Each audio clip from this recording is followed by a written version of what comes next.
예수님께서 3년간의 공생애를 마치시고 이 땅에 오신 그 목적을 이루시고 완성하시기 위해서 십자가의 순환을 당하신 주간을 바로 고난주간이라고 합니다.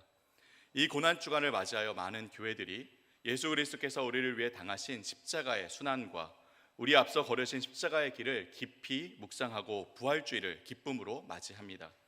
물론 우리는 고난주간만 예수님의 죽으심을 기억하거나 혹은 부활주일만 부활의 기쁨을 누리는 것은 아닙니다. 우리는 1년 365일 늘 예수님의 십자가를 마음에 새기고 십자가의 길을 따라 살아가야 하죠. 부활주일뿐 아니라 모든 주일 우리 부활의 첫 열매가 되신 예수님의 부활을 기뻐하며 우리 마음에 예수님의 부활의 기쁨이 가득 넘쳐나야 합니다.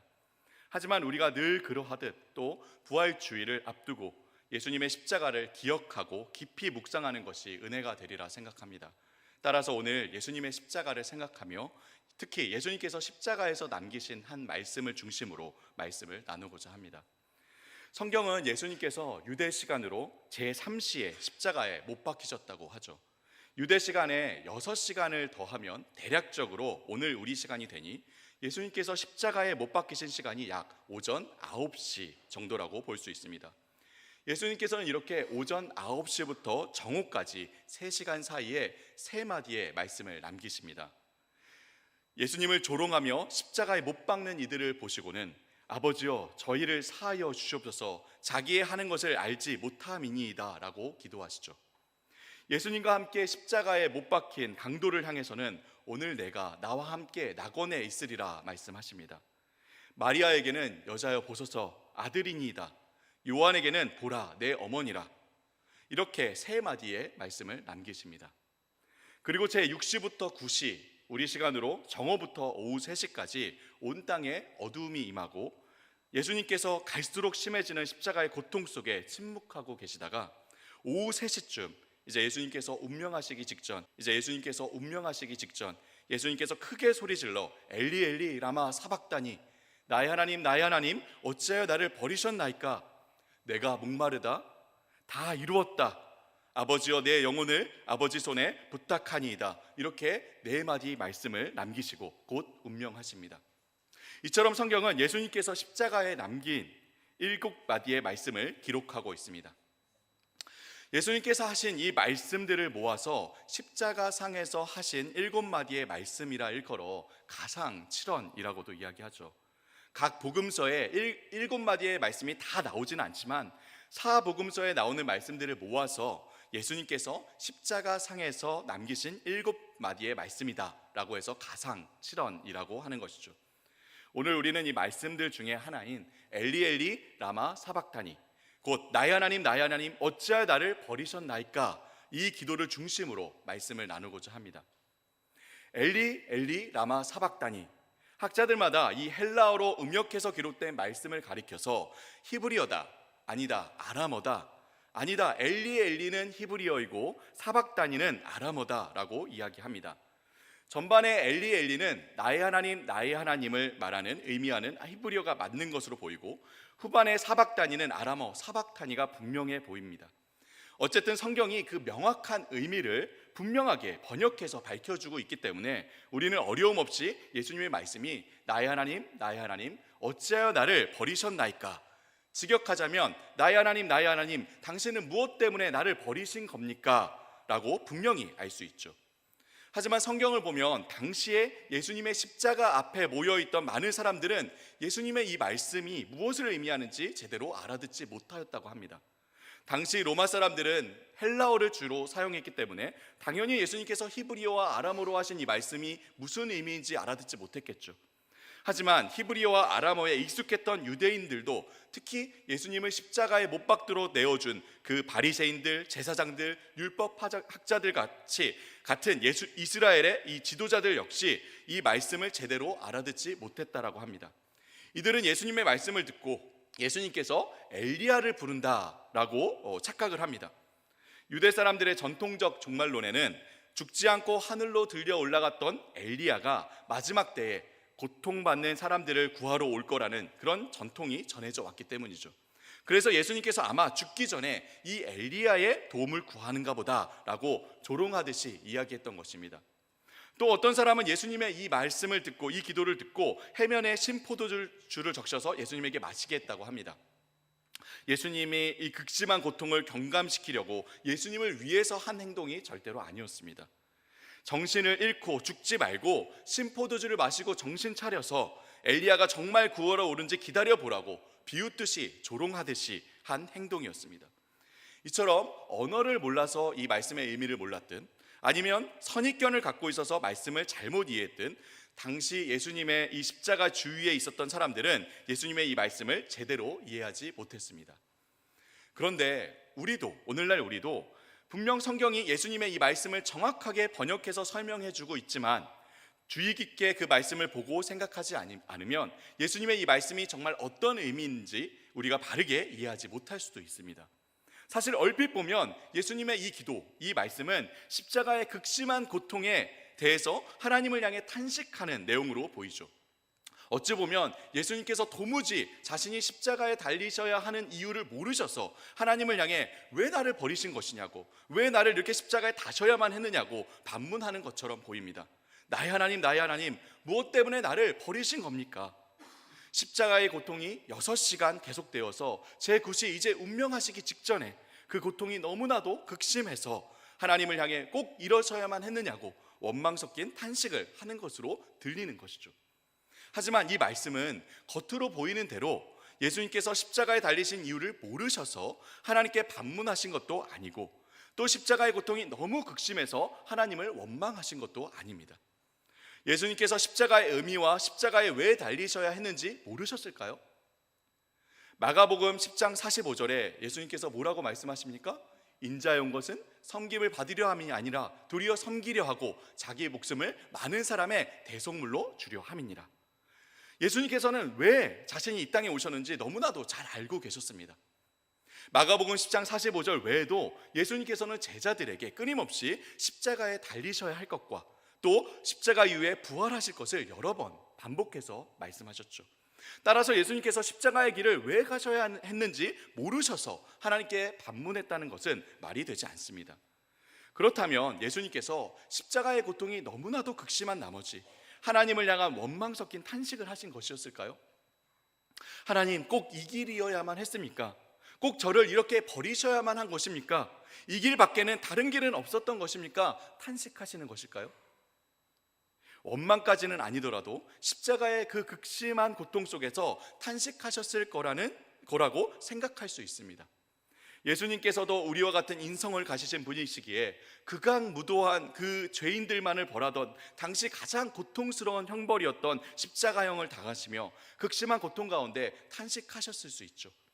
게다가 우리가 잘 알듯이 십자가의 그 극심한 육적인 고통보다도 더 고통스러운 것은 무엇이었습니까? 바로 아버지 하나님과 온전히 하나이신 예수 그리스도께서, 하나님의 독생자 예수님께서 아버지로부터 버림을 받는 그 영적인 고통이었습니다. 그러니 이러한 육적인, 심적인 또 영적인 고통 가운데 탄식이 흘러나오는 것은 어쩌면 자연스러운 일이겠죠. 하지만 여기 예수님의 말씀이 예수님께서 너무 고통스러우셔서 하나님께 꼭 이러셔야만 했느냐고 그저 탄식하시는 것은 아닙니다.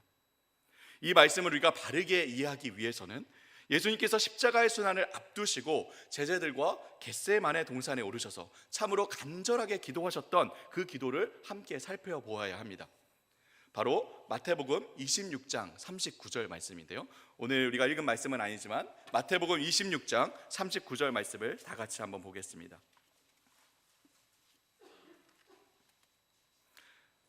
마태복음 26장 39절 다 같이 한번 읽어보겠습니다. 시작.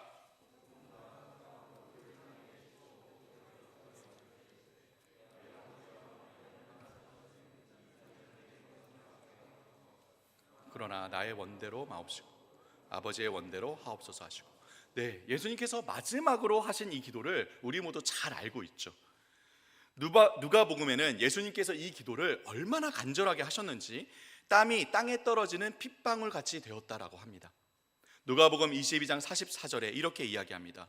예수께서 힘쓰고 애써 더욱 간절히 기도하시니 땀이 땅에 떨어지는 핏방울 같이 되더라. 여기서 힘쓰고 애써라는 이 단어는 전투에 나가서 정말 죽을 힘을 다해서 싸운다는 의미입니다. 예수님께서 겟세마네, 기름틀이라는 의미를 가진 이 겟세마네 동산에서 정말 기름을 쥐어 짜내듯이, 땀이 핏방울처럼 쏟아지듯이, 전투에서 죽을 힘을 다해 싸우듯이 참으로 간절하게 기도하셨다는 것입니다. 그럼 예수님께서는 무엇을 이토록 간절하게 기도하신 것입니까? 또 이 예수님의 간절한 기도와 예수님께서 십자가상에서 하셨던 오늘 말씀, 그 간절한 외침, 엘리 엘리 라마 사박다니, 그 탄식은 무엇을 의미하는 것일까요? 예수님의 기도의 이 첫 부분을 보면 오늘 말씀과 매우 흡사한 기도가 나옵니다. 뭐라고 합니까? 내 아버지여, 만일 할만하시거든 이 잔을 내게서 지나가게 하옵소서. 우리와 똑같은 인성을 가지신 예수님께서 십자가의 순환, 그 엄청난 육적인, 심적인, 영적인 고통에 앞서서 이와 같이 기도하신 것입니다. 할 수만 있으면 이 길, 이 잔을 지나가게 해달라고 기도하시는 것이죠. 하지만 단지 그것이 예수님께서 겟세마네 동산에서 십자가의 순환을 앞두시고 하신 그 간절한 기도의 핵심이었을까요? 예수님께서 땀방울이 핏방울같이 흐를 정도로 간절하게 기도하신 것이 단지 이 고통을 어떻게 해서든 벗어나게 해달라는 그런 간구였을까요? 아마 이 기도로 끝이 났으면 그렇게 볼 수 있었을 것입니다. 너무나도 극심한 이 고통을 제발 거두어 달라고 그토록 간절하게 기도하신 거라고 볼 수 있을 것입니다. 하지만 예수님의 기도는 여기에서 끝나지 않죠. 곧바로 뭐라고 기도하십니까? 여러분 다시 한번 마태복음 26장 39절을 다 함께 읽어보겠습니다. 시작. 나가서 얼굴을 땅에 대시고 엎드려 기도하여 이르시되 내 아버지여, 만일 할만하시거든 이 잔을 내게서 지나가게 하옵소서. 그러나 나의 원대로 마시옵고 아버지의 원대로 하옵소서 하시고, 여기 내 아버지여, 만일 할만하시거든 이 잔을 내게서 지나가게 하옵소서. 그리고 뭐라고 하십니까? 뭐라고 하시죠? 그러나라고 하십니다. 그러나 나의 원대로, 나의 뜻대로 마옵시고 아버지의 원대로, 아버지의 뜻대로 하옵소서라고 기도하시죠. 여러분, 그러면 이 예수님의 기도의 중심은 어디를 향하고 있는 것입니까? 이 고통을, 이 잔을 거두어 달라는 데에 있는 것입니까? 아니면 그럼에도 하나님의 뜻이라면 이 내 원이 아니라 아버지의 원대로 해달라는 데 있는 것입니까? 전자입니까? 아니면 후자입니까? 전자입니까? 후자입니까? 후자입니다. 후자. 예수님께서 땀방울이 핏방울처럼 흐르도록 간절하게 하신 기도는 단지 엄청난 고통을 벗어나게 해달라고 인간으로서 갖는 그 원, 그 뜻을 이루어달라는 기도가 아닙니다. 예수님의 그 간절한 기도는 참으로 감당할 수 없을 정도로 어마어마한 고통과 수단일지라도 그것이 아버지의 뜻이라면 그 뜻대로, 그 뜻을 따르도록 해달라는 간절함인 것이죠.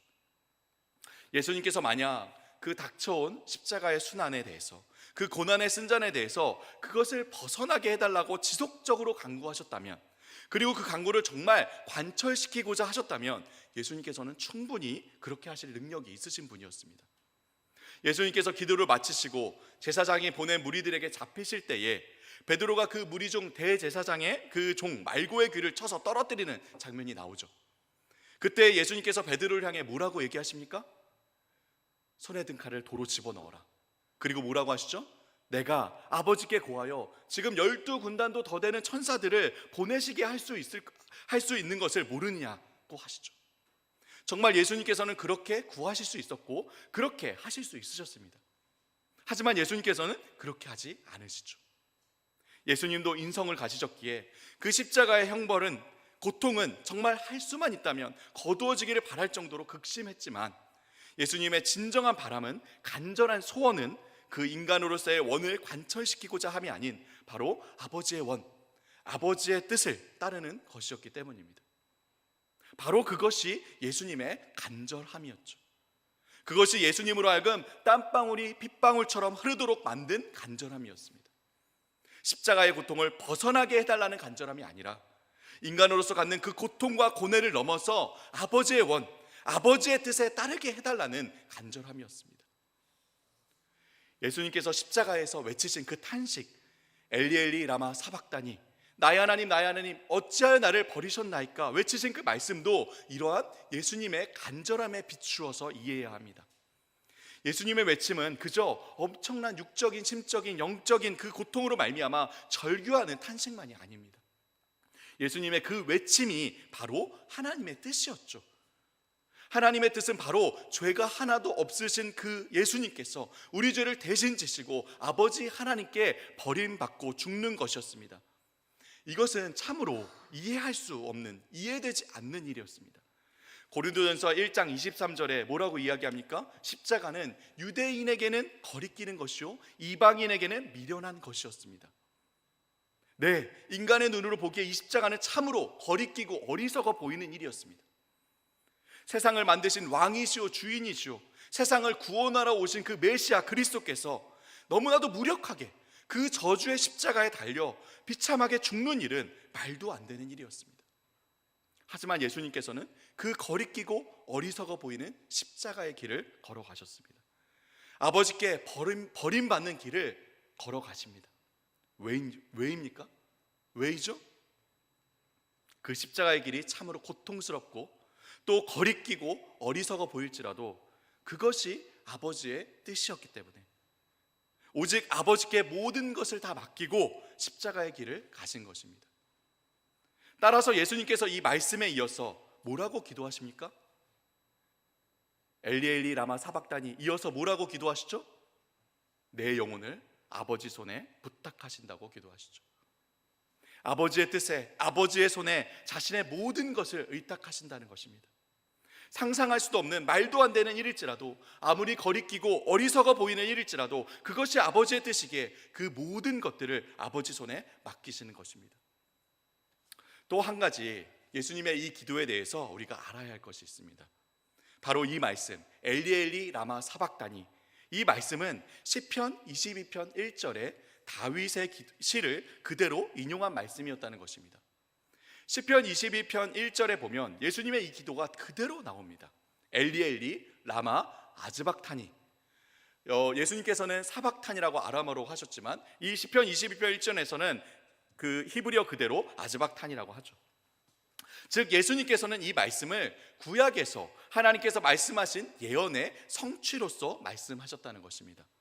성경에 이 시편 22편만 나오는 것이 아닙니다. 이외에도 시편 35편, 41편, 69편, 스가랴 11장, 12장, 이사야서 50장, 53장에 계속해서 예언했듯이 앞으로 오실 메시아가 당할 그 고난, 그 순환에 대한 예언이 바로 지금 이 십자가 상에서 성취되었음을 외치신 것입니다. 아무 정황 없이 순순히 제물로 끌려가는 어린 양과 같이 그렇게 12군다도 더 되는 천사를 보내어 십자가를 꺾고 내려오실 수 있음에도 순순히 구약의 예언, 그 하나님의 말씀, 그 뜻을 성취하셨다는 것입니다. 따라서 예수님께서 이 말씀에 이어서 또 뭐라고 말씀하셨습니까? 뭐라고 외치셨죠? 다 이루었다. 다 이루었다. 바로 하나님께서 예수 그리스도를 이 땅에 보내신 그 모든 아버지의 뜻을 예수 그리스도께서 이제 고난의 종으로서, 우리의 대속 제물로서 십자가에 달리심으로 말미암아 다 이루셨다는 것입니다. 결국 예수님께서 외치신 그 기도, 엘리 엘리 라마 사박다니, 나의 하나님 나의 하나님 어찌하여 나를 버리셨나이까, 이 부르짖음은 자신을 버리신 하나님에 대한 원망 섞인 탄식이 아닙니다. 예수님께서 도무지 십자가에 달리신 이유를 모르셔서 하나님을 향해 원망하듯이 반문하는 것도 아닙니다. 그러면 무엇입니까? 왜 이렇게 외치신 것입니까? 예수님의 이 말씀은 겟세마네 그 동산에서 기도하신 것과 같이 아버지의 뜻을 따르고자 아버지께 모든 것을 맡기는 예수님의 간절한 소원, 간구입니다. 또 시편 22편과 더불어 수많은 구약의 예언의 말씀들, 아버지 하나님의 말씀과 뜻을 성취하신 것에 대한 선포인 것입니다.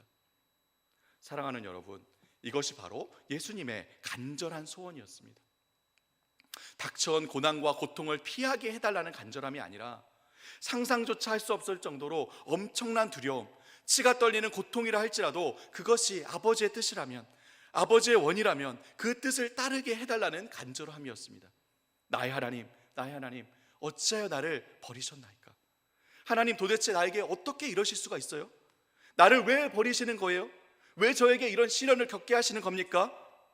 고난과 고통에 몸부림치며 절규하는 원망의 탄식이 아니라 그것이 버림받고 죽고 끝나는 것과 같이 느껴질지라도 그 뜻을 따르고자 아버지께 모든 것을 맡기는 간구이자 그 뜻을 지금 모두 이루었음을 선포하는 말씀인 것입니다.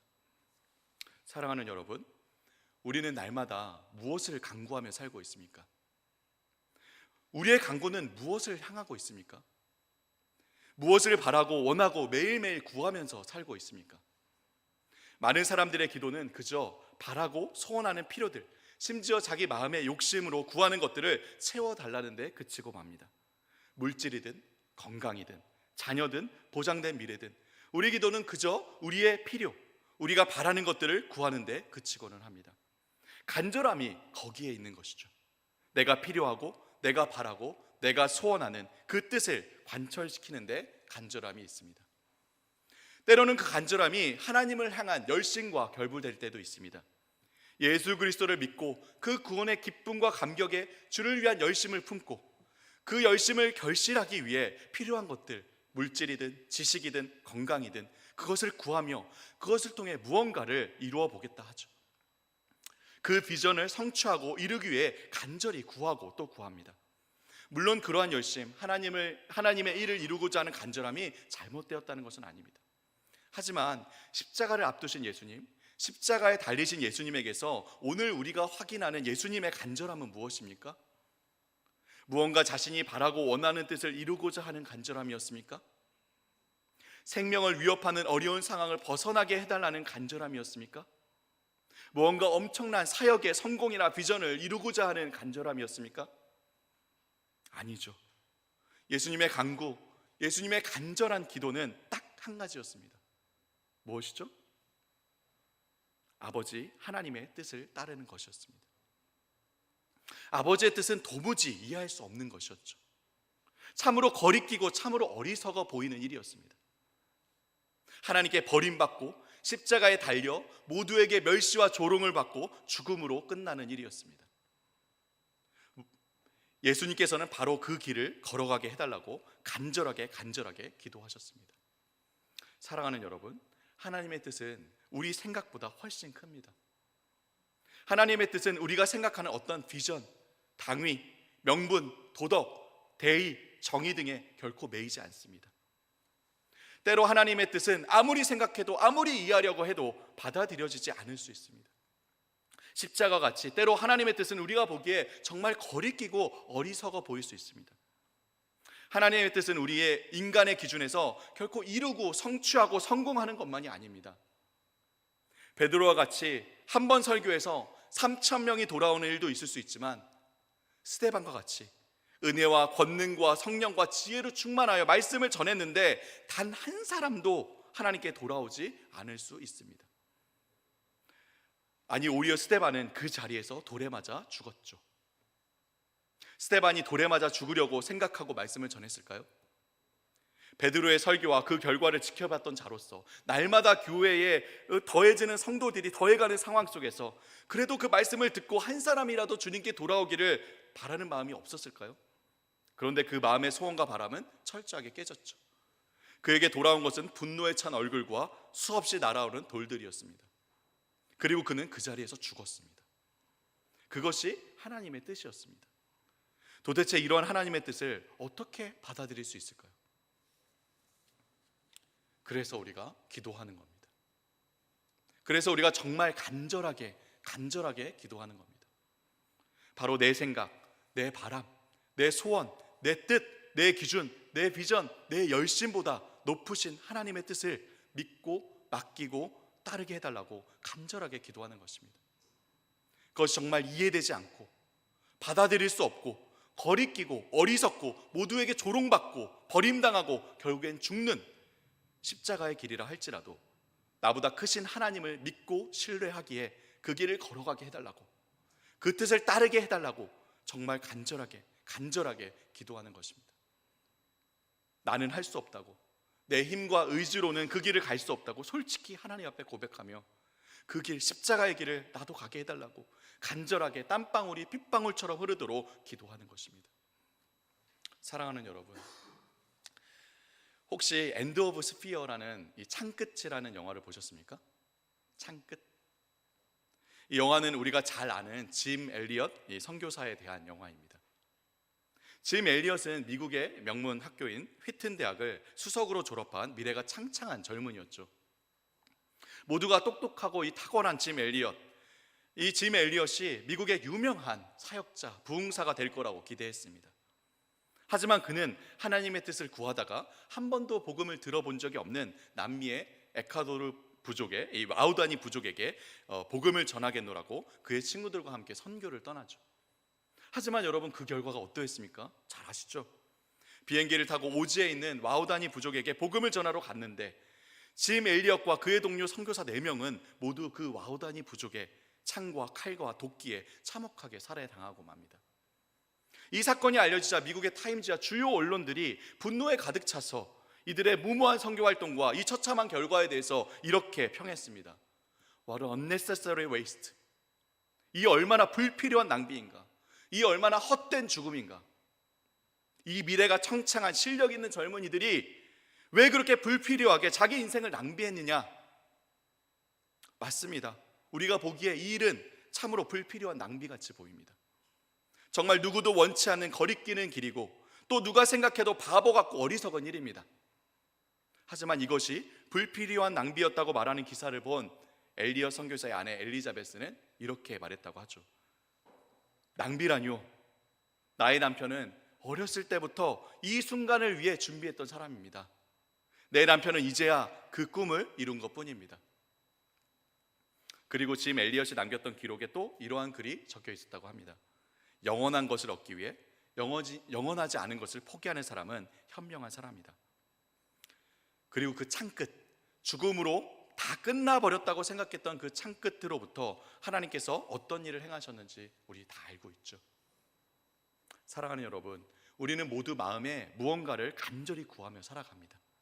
미국 캘빈 대학교의 교수인 제임스 스미스는 모든 인간이 마음으로 무엇을 구하며 살아가느냐, 무엇을 사랑하느냐, 좀 더 과격하게 이야기하자면 무엇을 욕망하느냐, 성경적인 표현대로라면 무엇을 사모하느냐에 따라서 결국 그가 누구인지 결정된다고 이야기합니다. 여러분, 다시 묻겠습니다. 여러분은 무엇을 간절히 구하며 살아가고 있습니까?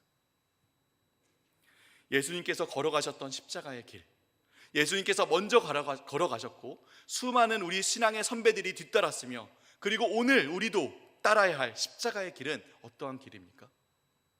이 시간 함께 깊이 묵상하며 지금까지 내 간절함은 어디에 있었는지, 그리고 지금 나는 무엇을 간절하게 구해야 하는지 깊이 생각해 보기를 바랍니다. 우리 생각, 우리 바람, 우리 뜻, 우리 기대, 우리 소망, 우리 비전, 열심, 모든 것을 다 내려놓고 정말 아버지의 뜻이 무엇인지, 그리고 그 아버지의 뜻을 따르게 해달라고 간절하게 기도하기를 바랍니다. 그리고 그 길이 우리 생각과 기대와 전혀 다를지라도, 도무지 이해되지 않고 거리끼는 길이라도, 심지어 그 길이 헛된 낭비로 비참한 죽음으로 끝나는 길일지라도 나보다 크신 하나님을 믿고 신뢰하기 때문에 그 길을 따르고 그 뜻을 따르게 해달라고 간절히 기도하는 시간이 되기를 바랍니다. 함께 기도하겠습니다. 주님, 십자가의 길을 따르기 원합니다. 내 원과 바람과 평안과 비전을 모두 내려놓고 주님께서 부르시는 그 길을 나도 따르기 원합니다. 내 마음에 주를 향한 사랑을 주시옵소서. 나의 말에 주님께서 주시는 진리를 채워주시옵소서. 나의 눈에는 주님의 눈물을 채워주시옵소서. 내 입술에는 주님만을 높이는 찬양이 끊이지 않게 하시고, 내 손에는 주님을 닮은 섬김이 있게 하시옵고, 주님, 간절히 바라기는 내 삶의 한 절이라도 주님의 흔적이 남게 하여 주시옵소서. 주님, 정말 우리가 주님 가신 그 길을 따라가기를 소망합니다. 주님 앞서 걸으셨고 이미 이루셨고 승리하신 그 십자가를 바라보며 주님 걸어가신 길을 따라가기를 간절히 소원합니다. 이 시간 구하오노니 늘 우리와 동행하여 주시옵고, 넘어질지라도 우리를 붙들어 일으키시며 끝까지 그 길을 걸어갈 수 있도록 도와주시옵소서. 때로는 거리낀다 할지라도, 때로는 어리석게 느껴질지라도, 때로는 아무리 이해하고 이해하려 해도 이해되지 않는다고 할지라도, 때로는 정말 할 수만 있다면 피하고 싶은 길이라 할지라도, 때로는 그것이 결국 버림받고 죽고 끝나는 길이라 할지라도, 내 생각보다 크신 하나님, 오직 하나님 한 분만을 믿고 신뢰하기에 그 끝까지 그 십자가의 길을 걸어가도록 역사하여 주시옵소서. 살아계신 예수 그리스도 이름으로 간절히 기도합니다.